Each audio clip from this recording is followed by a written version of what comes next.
This is my creation work area where I make videos like the metal models and Lego.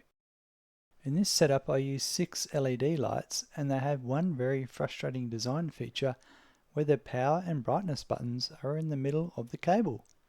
This means that when I need to adjust the brightness of a specific light, I need to locate it, which for some of the lights is under the desk. So I'm going to bring the buttons close to the light and make it easier for me.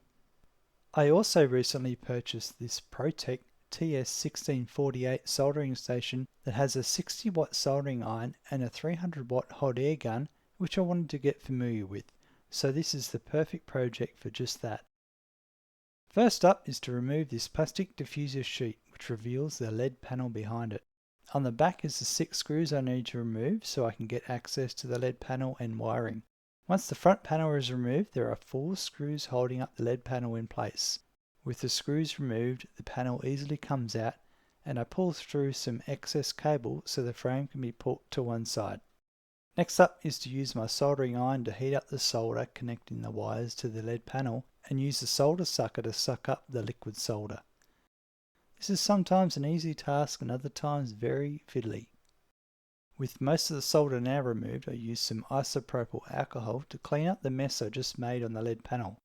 There's still a little bit of solder there, so I repeat the process again, and once done, the LED panel is ready for the next step.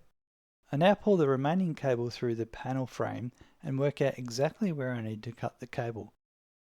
I need to bend the cable a little here so it fits in exactly how the previous cable did.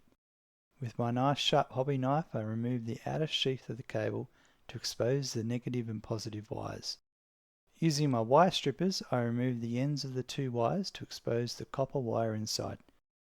These crocodile clamps are perfect for getting the wires in position. The right hand wire is the 5 volt positive. A little bit of heat with the soldering iron and some solder is all it takes to get the wires soldered on. The entire LED panel is a sheet of metal, so it takes a few moments for the soldering iron to get it to the correct temperature. At this point, I can quickly test it to make sure it's all working and hey presto! Time to replace those inner 4 screws to hold the LED panel in place and then put the front of the frame on and put the remaining 6 screws in. With this in place, it's time to cut the end of the USB cable off so we can join the other part of the cable to make it as long as it used to be. I'm also cutting some pieces of heat shrink to put on the wires I'm joining so they don't touch each other and cause a short circuit. After removing the sheath and stripping the ends of the wires, I use the crocodile clamps again to hold the wires in place while I solder them together. It's always a good idea to put the heat shrink on the cable now before soldering it together, as otherwise you'll have to resort to electrical tape to cover them up. I'm adding solder to the wires first, as it's easy to join them together with a bit of heat. After doing that to both wires, I slide the heat shrink over them and use my heat gun to shrink the heat shrink in place. I can then slide over another piece of black heat shrink on the cable to completely protect the wires, and it also looks much nicer. I repeat this whole process again with the end USB connector, most importantly not forgetting to put the outer piece of heat shrink on first before I start soldering any wires. Time to plug it in and test to make sure it's all working, which it is. Awesome!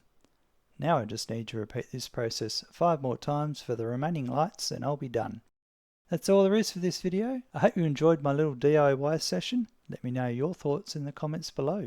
Until next time, bye!